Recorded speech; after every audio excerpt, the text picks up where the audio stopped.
makna daripada perkataan Al-Imam Al-Ghazali rahimahullah wa nafa'ana bi ulumih. Adapun ikhlas adalah memurnikan amal dari campuran-campuran ini semuanya. Sedikitnya itu campuran dan banyaknya. Pokoknya ikhlas itu tidak ada sedikit jua pun yang mencampurinya. Itu dikatakan ikhlas sesuai dengan artinya adalah murni.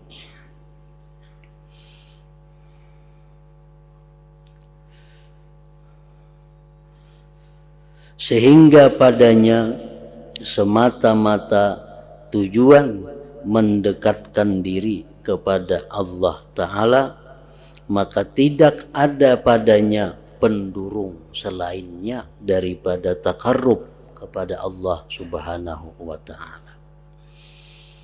Nah, jadi sedikit jua pun kadada yang menyekutui, mensyarikati akan niatnya untuk beribadah itu selain hanya karena mendekatkan diri kepada Allah. Nah, itu disebut ikhlas.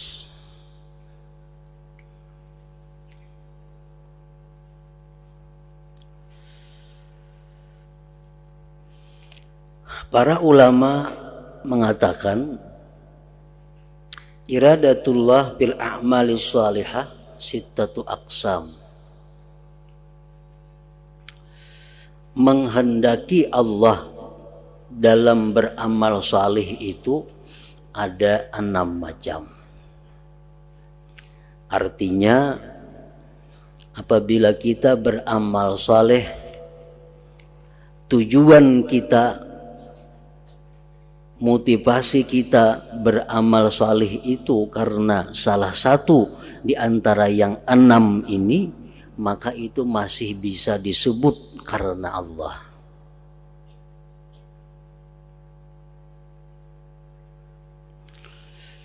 Walaupun yang 6 ini berbeda-beda tingkatan dan martabatnya, tetapi ke-6-6-nya ini masih bisa disebut karena Allah.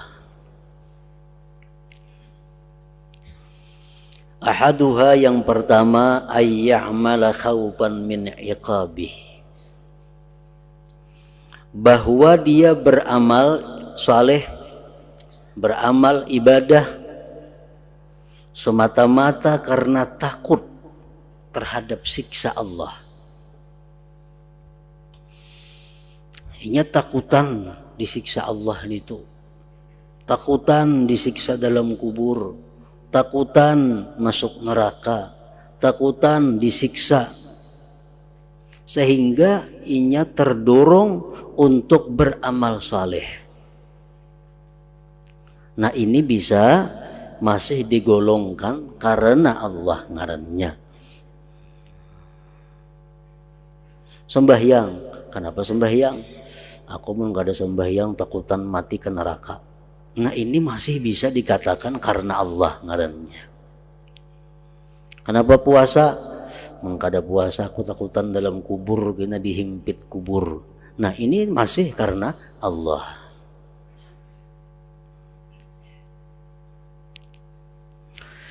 Asani, yang kedua, ayya'mala tama'an li sawabihi, bahwa dia beramal salih itu karena kepingin bagi balasan Allah.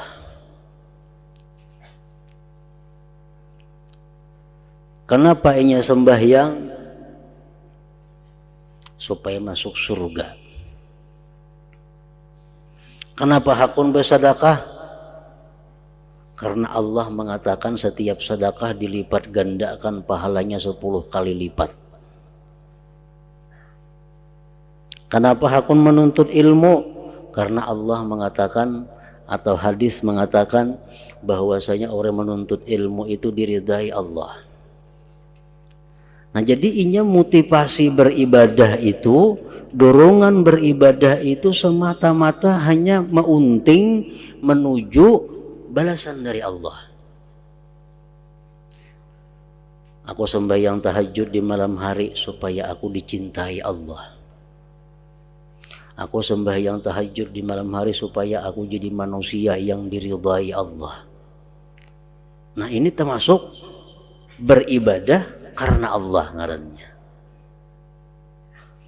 Termasuk yang dibenarkan.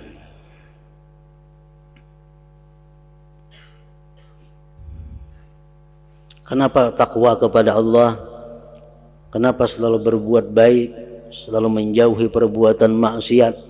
Karena aku ingin menjadi hamba yang diridhai Allah. Nah, itu masih karena Allah ngarannya.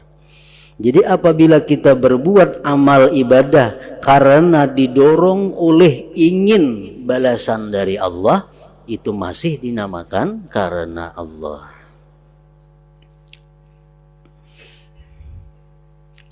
As-salisu, yang ketiga, ayya'mala haya'an minhu, bahwa dia beribadah, beramal saleh karena malu daripada Allah. Karena malu daripada Allah. Mun aku kada sembahyang, aku supan lawan Tuhan. Aku diberinya kesehatan, diberinya kekayaan, diberinya kemampuan, diberinya perlindungan, diberinya keselamatan. Kada beribadah lah aku, supan aku lawan Tuhan. Nah, lalu terdorong karena malunya itu, lalu ini beribadah. Malu kepada Allah. Nah, ini termasuk juga karena Allah ngarannya. Itu bisa kita terjadi. Kita menolong orang, supan namun kada menolong. Karena seorang pernah ditolongnya. Nah, itu kan karena supan. Kita menghadiri saruan orang, supan kita kada menghadiri karena ingin suah menghadiri saruanku karena supan. Nah, kalau supannya itu karena kepada Allah, malunya kepada Allah, itu sesuatu hal yang baik, sesuatu hal yang masih dikatakan karena Allah ngarannya. Kenapa aku bersusah payah beribadah? Karena aku malu lawan Allah mun kada beribadah. Malu kepada Allah kalau kada takwa, malu kepada Allah kalau aku kada sembahyang. Nah, itu bagus. Nomor 3 itu. Ar-rabi'u, yang keempat, ayya'mala hubban wa wudda. Ada orang yang beramal ibadah itu karena terdorong cinta. Ia cinta lawan Allah, sehingga apa yang disuruh Allah dikerjakannya, apa yang dilarang Allah ditinggalkannya, karena cinta lawan Allah.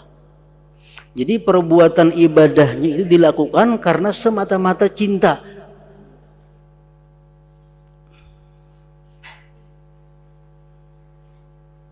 Nah, ini pun termasuk yang karena Allah juga ngarannya. Ini termasuk yang baik juga ngarannya.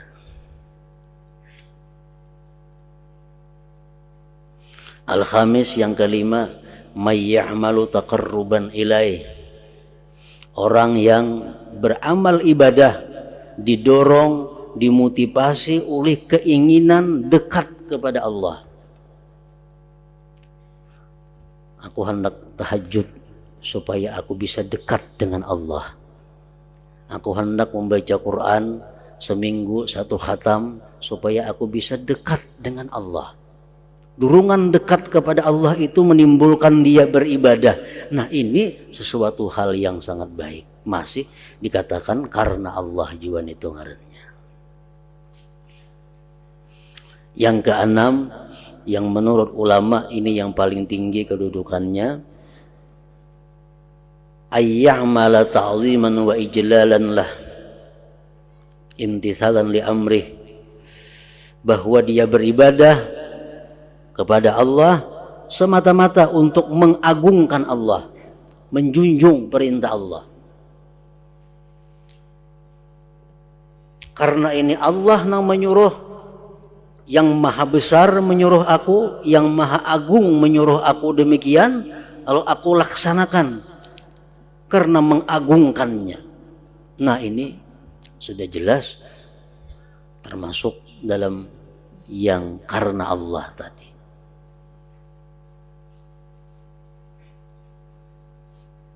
Ini kada tahu dicintai Allah kah, kada kah, masuk ke neraka kah, masuk ke surga kah, kada jadi soal.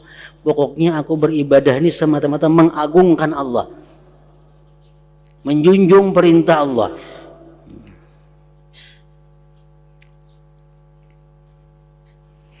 Nah 6 macam itu.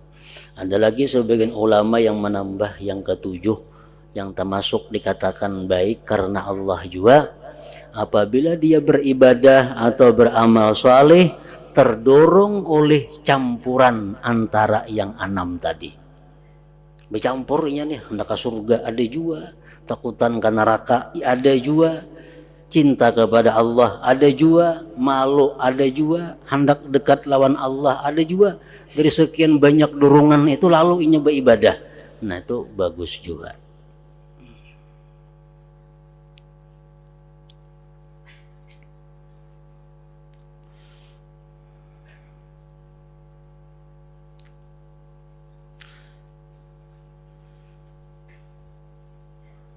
Jadi ikhlas itu banyak tingkatan dan martabatnya. Yang penting di dalam tujuan beribadah itu, di dalam niat beribadah itu, kadada termasuk hal-hal yang ingin menarik keuntungan-keuntungan yang sifatnya pribadi atau duniawi. Kalau kita beribadah, beramal saleh terdorong oleh untuk mendapatkan kepentingan-kepentingan ukhrawi, itu masih baik.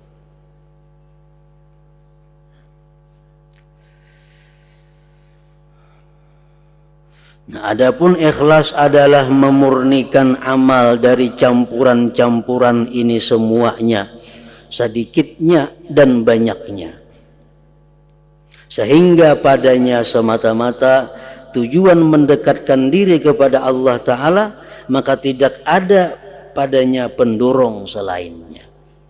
Inya beribadah semata-mata untuk membesarkan Allah, tidak ada campuran lain. Ikhlas. Inya beribadah semata-mata hanya untuk mendekatkan diri kepada Allah, kada ada campuran lain yang sifatnya adalah kepentingan-kepentingan dunia, maka itu adalah ikhlas ngarannya. Nah, ini tidak dapat tergambar kecuali dengan orang-orang yang mencintai Allah, mengikuti Allah, serta tenggelam cita-citanya dengan akhirat. Orang nang kawa beribadah itu semata-mata tujuannya beribadah untuk mendekatkan diri kepada Allah, itu hanya bisa dilakukan oleh orang-orang yang sudah mencintai Allah, yang tenggelam cita-citanya dengan akhirat. Artinya orang ini sudah kada memikirkan lagi kepentingan-kepentingan duniawi. Nah, hanya inya bisa kawa beribadah itu dengan tujuan mendekatkan diri kepada Allah, sehingga tidak tersisa tempat di hatinya bagi mencintai dunia. Kalau dalam hati kita masih ada mencintai hal-hal yang sifatnya duniawi, maka beribadah karena mendekatkan diri kepada Allah itu sulit didapat.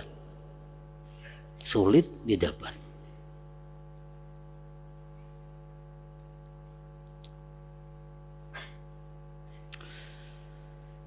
Nah, jadi orang yang ikhlas, orang-orang yang beribadah hanya niatnya itu mengagungkan Allah, menjunjung perintah Allah, itu bisa terlaksana ikhlas seperti itu kalau di hatinya sudah tidak ada tersisa tempat bagi mencintai dunia,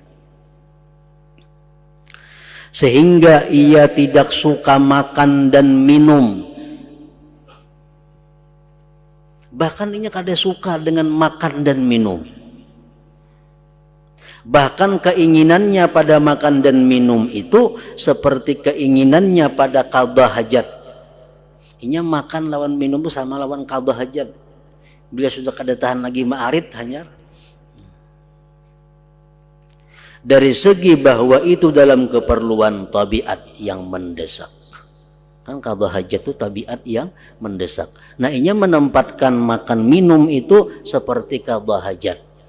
Nah, orang-orang yang seperti itulah yang hanya bisa terus-menerus beribadah ikhlas, takarrub kepada Allah, mendekatkan diri kepada Allah.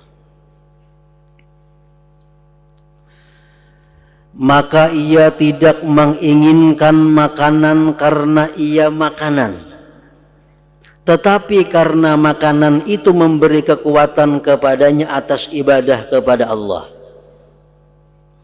Inya kepingin makan itu bukan karena makanannya, tapi inya kepingin makan itu karena makanan ini dianggapnya menguatkan dirinya untuk ibadah. Maka itu tujuannya. Dan ia berangan-angan bahwa jikalau ia mencukupi kejelikan lapar sehingga ia tidak memerlukan makan, niscaya inya kada makan.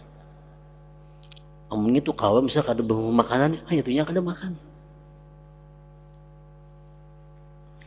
Nah, maka tidak tersisa dalam hatinya bahagian dari kelebihan yang melebihi atas keperluan dan kadar darurat itu dicari olehnya.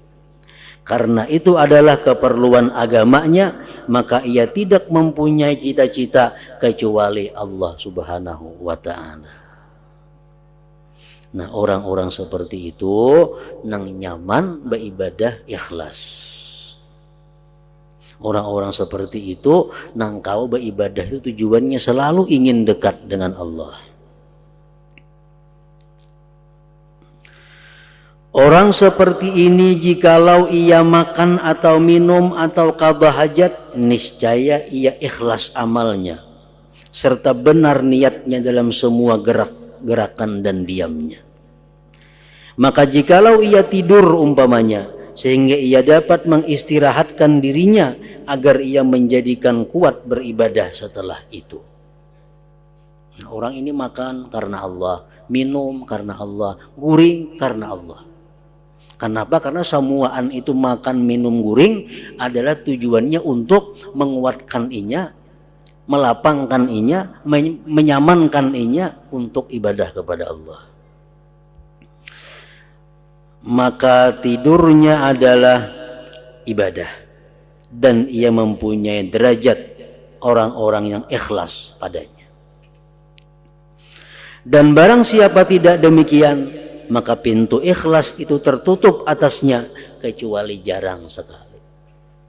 Kalau orang yang tujuannya makan hanya untuk menunaikan hawa nafsunya, kalau orang hanya guring menunaikan hawa nafsunya, minum hanya untuk menunaikan hawa nafsunya, nah orang seperti itu sulit untuk mencapai ikhlas. Kalau ada ikhlas juga baginya jarang sekali.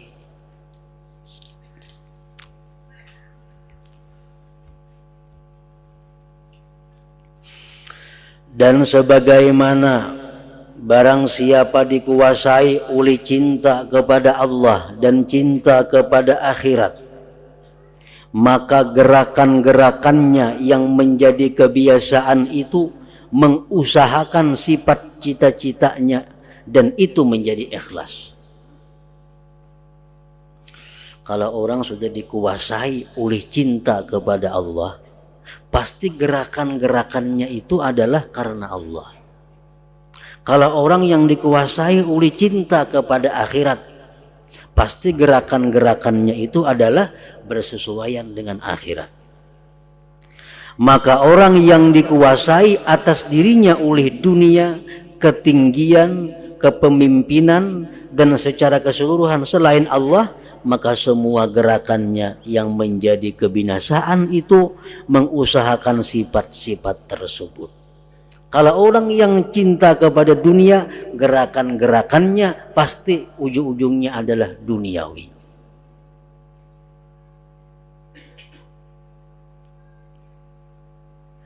Termasuk amal ibadahnya. maka tidak selamat baginya semua ibadahnya. Orang yang hatinya dikuasai oleh cinta kepada dunia, pasti gerak-geriknya adalah untuk menyenangkan dunianya. Sehingga ibadahnya pun tujuannya adalah dunia. Baik puasa, salat dan lain-lain, kecuali jarang sekali amun kawa ikhlas itu.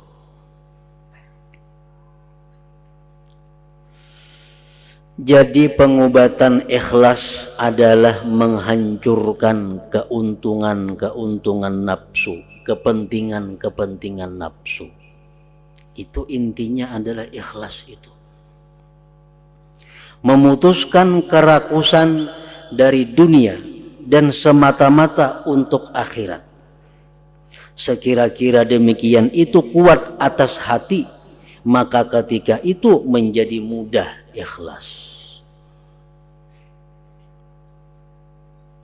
Kalau orang kepingin hendak lawan surga, hatinya dikuasai cinta kepada surga, apapun amal perbuatannya pasti supaya ke surga. Itu sudah jelas. Orang tuh kepingin bener hendak masuk surga, hatinya dikuasai oleh masuk surga. Nah, amal perbuatan apapun yang dikerjakannya pasti tujuannya supaya masuk surga. Nah, itu masih baik. Nah, orang yang hatinya sudah dikuasai mencintai Allah, apapun perbuatannya di dalam dunia ini pasti tujuannya adalah supaya dicintai oleh Allah. Nah, orang yang hatinya dikuasai oleh mencintai dunia, amal perbuatannya pun supaya dapat keuntungan dunia. Baik itu sembahyang, baik itu puasa, baik itu membaca Quran, terus tujuannya adalah kepentingan dunia. Banyak sekali amal perbuatan yang manusia bersusah payah padanya, dan ia menduga bahwa amal itu ikhlas karena zat Allah, dan sebenarnya ia tertipu padanya karena ia tidak melihat segi penyakit padanya. Orang beribadah siang malam dikira pas sudah, dikira sudah bagus, cuma karena belum tak uji. Nah, belum diuji kada tahu apakah bujur atau kada. Nah, begitu diuji hanya ketahuan, oh ternyata yang sekian lama itu adalah kurang bujur, kurang pas. Sebagaimana diceritakan dari sebagian mereka ulama bahwa ia berkata, saya mengerjakan salat 30 tahun yang saya melakukannya di masjid pada saf pertama. 30 tahun orang sembahyang berjamaah tiap waktu dan di saf pertama. Padahal 40 hari lagi sudah selamat daripada nifak, selamat daripada api neraka. 40 hari sembahyang berjamaah, ini 30 tahun. 30 tahun Yazidin aku sembahyang berjamaah di masjid setiap hari di saf pertama. Karena saya terlambat pada suatu hari karena suatu halangan, lalu saya melakukan salat di saf kedua. Satu hari ada kesibukan nang kada kawa dihindari, terlambat ke masjid, pas saf pertama sudah hibak, tinggal saf kedua. Maka saya ditimpa oleh perasaan malu kepada manusia. Begitu sembahyang di saf nang kedua timbul rasa supan lawan orang nih, karena kebiasaan sembahyang di saf pertama, di mana mereka melihatku pada saf kedua, timbul supan. Nah, maka saya tahu bahwa pandangan manusia kepadaku pada saf pertama adalah kesukaanku dan sebab kesenangan hatiku di mana saya tidak merasakannya. Dulu kada sadar, dikira saf pertama itu aku sembahyang mengharap keridaan Allah, padahal nyatanya kada, nyatanya adalah untuk kesenanganku, untuk kebahagiaanku. Buktinya begitu aku sembahyang di saf kedua, aku merasa sedih, merasa malu dilihat orang sembahyang di saf kedua. Nah, ini begitu teruji hanya ketahuan. Oh ternyata yang dahulu itu adalah kurang bujur.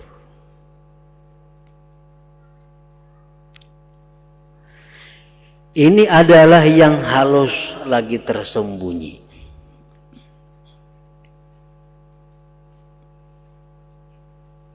Nah jadi kalau orang sembahyang kayak tadi, ini ketujuh di sab pertama. Tapi di sab pertama tuh karena Allah ini. Supaya dianggap orang apa, supaya dianggap orang rajin. Sembahyang di sab pertama aja. Nah kalau macam itu caranya, oleh para ulama dijelaskan bahwa orang ini kehilangan pahala sab pertama. Dia kan dapat pahala. Tapi pahala berjamaah, pahala sembahyang tetap utuh, kada mengganggu ke situ. Kada mengganggu ke situ karena ini hanya sab pertamanya aja yang jadi masalah. Kan sembahyang sab pertama tuh ganal pahalanya, dapat doa Rasulullah. Cuma ini sembahyang sab pertamanya ada tujuan-tujuan lain. Sembahyang sab pertama terus, cuma kada ikhlas. Sembahyangnya ikhlas, berjamaahnya ikhlas. Sab pertamanya ini nang kada ikhlas, nah sab pertamanya ini nang kada berpahala. Masalah berjamaahnya, sembahyang fardunya itu kada mengganggu ke situ.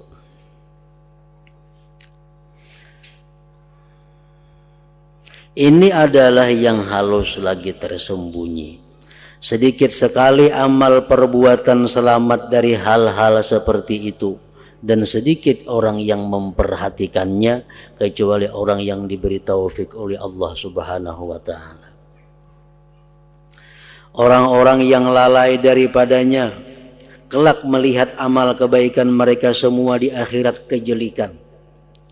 Orang nang kada teliti beribadah, kada teliti beramal salih, kada memikirkan niatnya ikhlas atau kada sebelum beramal salih.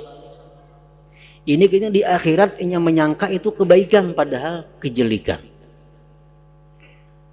Di dunia ada sumbangan menyumbang, ada ini perbuat baik gawi perbuatan baik, ada ini, tapi kada memikirkan sebelumnya niatnya nang apa, ikhlas apa kada.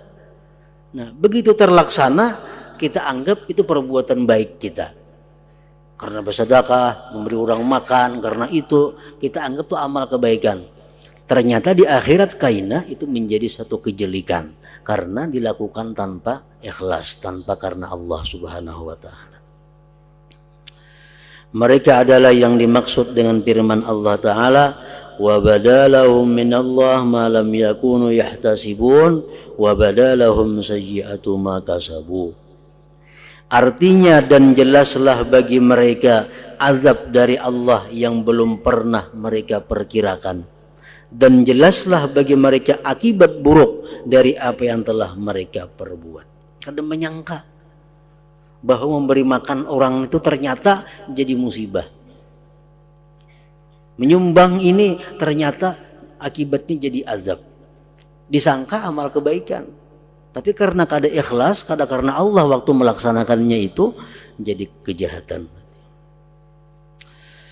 Dan dengan firman Allah Ta'ala, Qul hal nunabbi'ukum bil akhsarina a'mala alladzina dhalla sa'yuhum bil hayatid dunya wa hum yahsabun annahum yuhsinuna sun'a. Artinya katakanlah, apakah kami beritahukan kepadamu tentang orang-orang yang paling rugi perbuatannya, yaitu orang-orang yang sia-sia perbuatannya dalam kehidupan dunia ini, sedangkan mereka menyangka bahwa mereka berbuat sebaik-baiknya. Dikira beramal saleh, nah, menolong orang mati-matian, membantu orang mati-matian, dikira perbuatan saleh, perbuatan kebaikan. Ternyata kada jadi apa-apa, bahkan jadi mudarat. Nah jadi artinya di dalam setiap kita beribadah, dalam setiap kita beramal saleh, maka diperlukan di situ perhatian kepada niat yang baik dahulu sebelum kita memulai pekerjaan itu. Dalam hati kita ada geritik hendak mengaji Quran. Nah takuni hati, takuni dulu hati kita, kenapa garang maka hendak mengaji Quran itu, apa garang tujuannya. Dalam hati kita ada geritik hendak menyumbang Takoni dulu hati, nah ngapa garang niatnya menyumbang itu? Kenapa garang maka hendak menyumbang? Apa karena Allah atau kada? Nah bila kada karena Allah, kada jadi napa-napa. Duit habis, pahalanya kada ada, barangkali azabnya ada. Nah makanya at-ta'anni minallah wal ajalah minasyaitan. Perlahan itu dari Allah, kata Rasulullah. Perlahan. Sebelum beramal saleh, perlahan, jangan terburu-buru. Pikirkan niatnya ini nang apa? Menggawi ini tujuannya apa?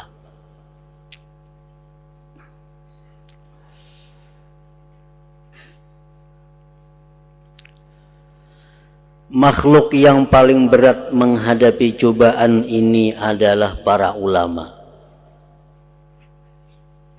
Sesungguhnya pendorong bagi kebanyakan orang atas menyebarkan ilmu adalah kelezatan menguasai, gembira dengan diikuti oleh orang, dan mencari kesenangan dengan pujian dan sanjungan. Nah ini kebanyakan tujuan orang-orang yang bertablik menyampaikan ilmu agama itu. Dia terdorong, kalau aku sudah bisa menyampaikan ilmu agama, aku akan dapat ini. Terdorong itu. Dan syaitan mengacaukan demikian atas mereka, dan ia berkata, jar syaitan,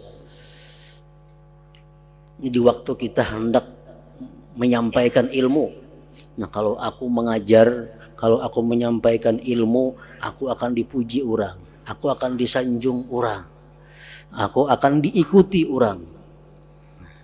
Syaitan menambahkan, ujar syaitan membisiki, tujuan kamu adalah menyebarkan agama Allah dan perjuangan demi agama Allah yang disyariatkan oleh Rasulullah Sallallahu Alaihi Wasallam. Syaitan menambahi campuran niat itu. Padahal pun syaitan ini baik pinanya. Tapi kayaknya ketahuan bujur kadanya apakah itu dari syaitan atau kada, begitu kita mendapati ujian.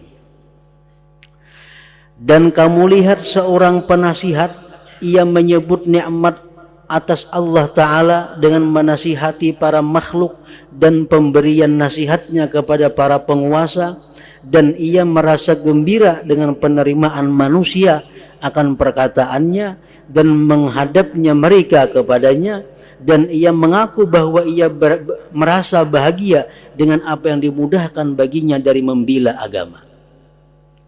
Nah ini kadang-kadang timbul perasaan di dalam hati orang yang berdakwah itu. Sekilas model kayak orang bersyukur. Aku bersyukur kepada Allah dapat nikmat ilmu, di mana orang-orang bisa menerima apa yang aku sampaikan. Aku syukur kepada Allah bahwa orang-orang bisa mengamalkan amal kebaikan karena apa yang kusampaikan. Syukur kepada Allah, syukur macam nikmat disambati. Nah kayaknya ada ujiannya. Dan jikalau tampak daripada teman-temannya orang yang lebih baik pemberian nasihatnya daripadanya, dan manusia berpaling daripadanya, dan mereka datang kepadanya teman, niscaya demikian itu menyakitkannya dan menyedihkannya. Karena satu saat timbul datang kawan kita. Nah kawan kita ini lebih alim daripada kita, lebih fasih penyampaiannya, lebih baik perkataannya, sehingga orang ampih kepada kita ke tempat kawan kita itu menuntut ilmu. Nah di saat itu apakah bujur kita bersyukur atau kada tadi?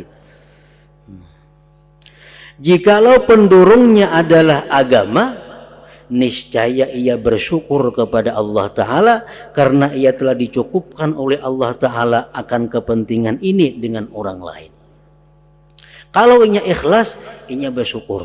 Nah sekarang sudah ada kawanku yang lebih daripada aku menyampaikan ilmu agama. Sekarang ada kawan lebih alim daripada aku. Nah baik inya aja unyuk ada usaha aku berdakwah. Nah kayak itu mestinya. Nah kemudian syaitan beserta demikian tidak membiarkannya, dan ia berkata, ini kita sedih karena kita kada ikhlas melihat ada kawan kita lebih alim, lebih baik penyampaiannya, lebih baik dakwahnya, otomatis orang banyak menuntut ilmu kepada kawan kita. Sedih kita ditinggalkan orang, sedih kita. Nah syaitan membisiki kita. Ujar syaitan, sesungguhnya kesedihanmu itu karena terputusnya pahala darimu. Ikam pantas saja bersedih ya syaitan, karena ikam gak ada berpahala lagi, bang, gak ada kau mengajar lagi. Bukan karena berpalingnya muka manusia darimu kepada selainmu. Karena jikalau ia mengambil nasihat dengan sebab perkataanmu, niscaya kamulah yang diberi pahala. Dan kesediaanmu dan kesedihanmu karena hilangnya pahala adalah terpuji, ujar syaitan. Ya syaitan, ikam tuh baik sedih karena orang ampih mengaji lawan ikam mesti sedih karena ikam gak ada kau lagi dapat pahala di situ. Ikam gak ada kau lagi berdakwah karena orang gak ada mengaji lagi lawan ikam. Jadi ikam sedih itu terpuji, ujar syaitan. Nah, kelihatannya bujur ampun syaitan itu. Dan orang yang miskin, orang nang kasihan, artinya tidak tahu bahwa tunduknya kepada kebenaran dan penyerahannya akan sesuatu perkara kepada orang lain yang lebih utama, lebih besar pahalanya dan lebih bermanfaat kepadanya di akhirat daripada bersendirinya dia. Padahal jakanya inya tahu bahwa inya ampih mengajar itu karena ada yang lebih hebat daripadanya, yang lebih alim daripadanya, ia serahkan ilmu kepadanya, itu lebih ganal pahalanya daripada inya mengajar tetap sendirian.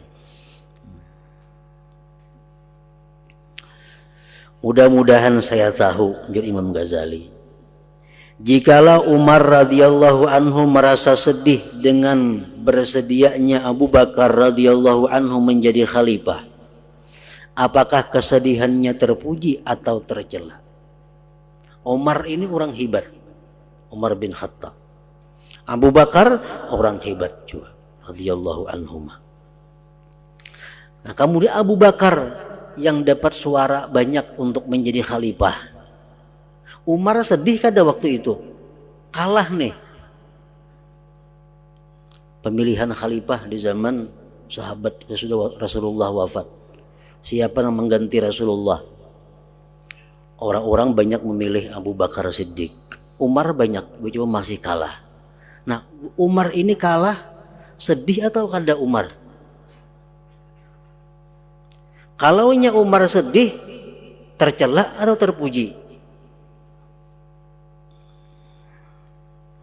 Dan orang yang mempunyai agama tidak ragu bahwa jikalau yang demikian terjadi, niscaya itu tercela. Andai kata Umar ini sedih karena Abu Bakar jadi khalifah, jelas sudah Umar tercela.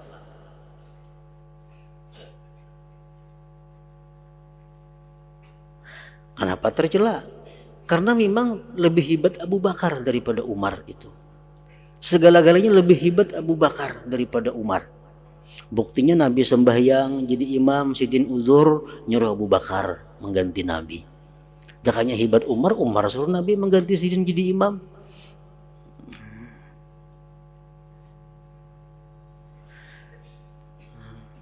Jakanya Umar sedih waktu Umar kalah itu tercela. Karena tunduknya kepada kebenaran dan menyerahkannya akan suatu perkara kepada orang yang lebih baik daripadanya, itu lebih bermanfaat dalam agama daripada menanggungnya dengan kemaslahatan makhluk beserta pahala yang besar padanya. Kalau ada orang yang lebih daripada kita serahkan ke sana memimpin. Nah, pahala kita menyerahkan itu lebih besar daripada pahala kita memimpin. Kalau ada orang yang lebih baik daripada kita.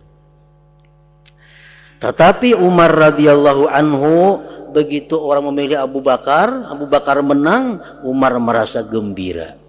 dengan bersendirinya orang yang berhak daripadanya dengan suatu perkara. Umar kada sedih.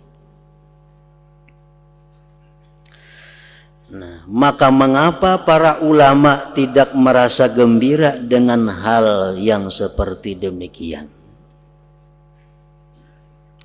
Kita mengajar ini, kita berdakwah ini, kita memberikan ilmu ini. Tahu-tahu ada orang lain yang lebih pada kita. Kenapa kita kada gembira? Bahkan dengki kadang-kadang. Itu menunjukkan bahwa inya mengajar itu kada ikhlas, kada karena Allah. Jakanya inya mengajar itu karena ikhlas, ingin mendekatkan diri kepada Allah. Begitu ada orang yang lebih daripada inya serahkan kepada orang tersebut.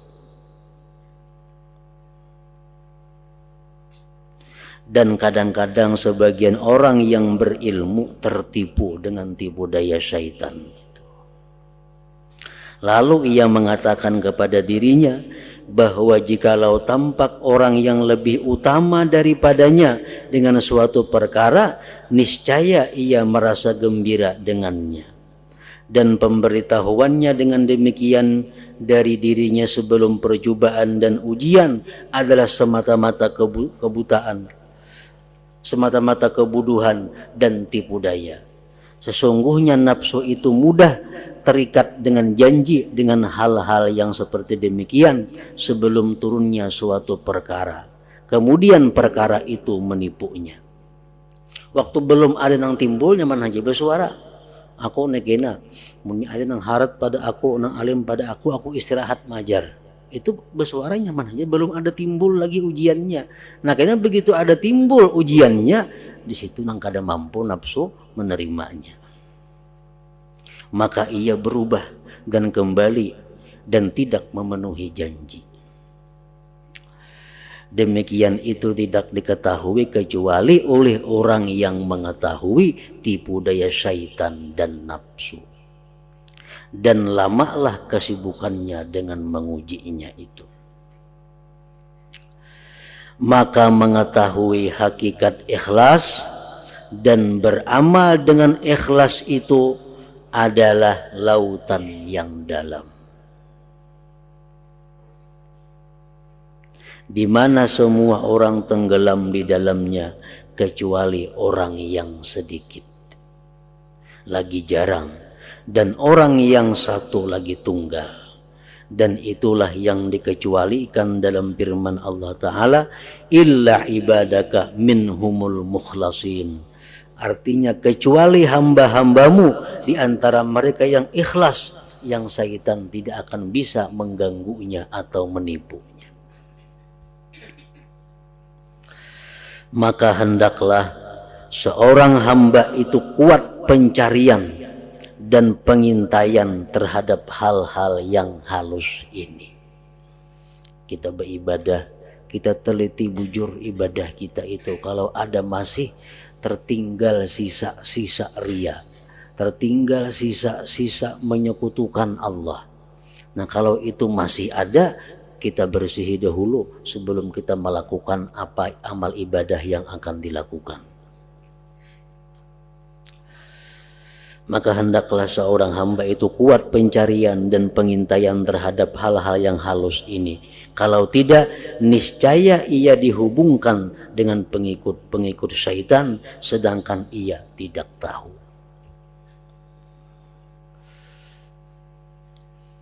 Nah, kemudian selanjutnya penjelasan tentang pendapat para guru tentang ikhlas.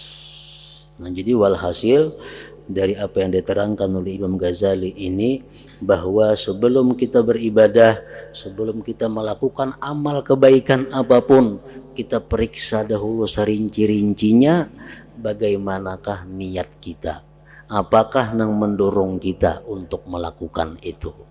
Kalau pendorong kita baik, laksanakanlah amal ibadah itu. Kalau pendorong kita kada baik, perbaikilah pendorong itu sehingga menjadi baik.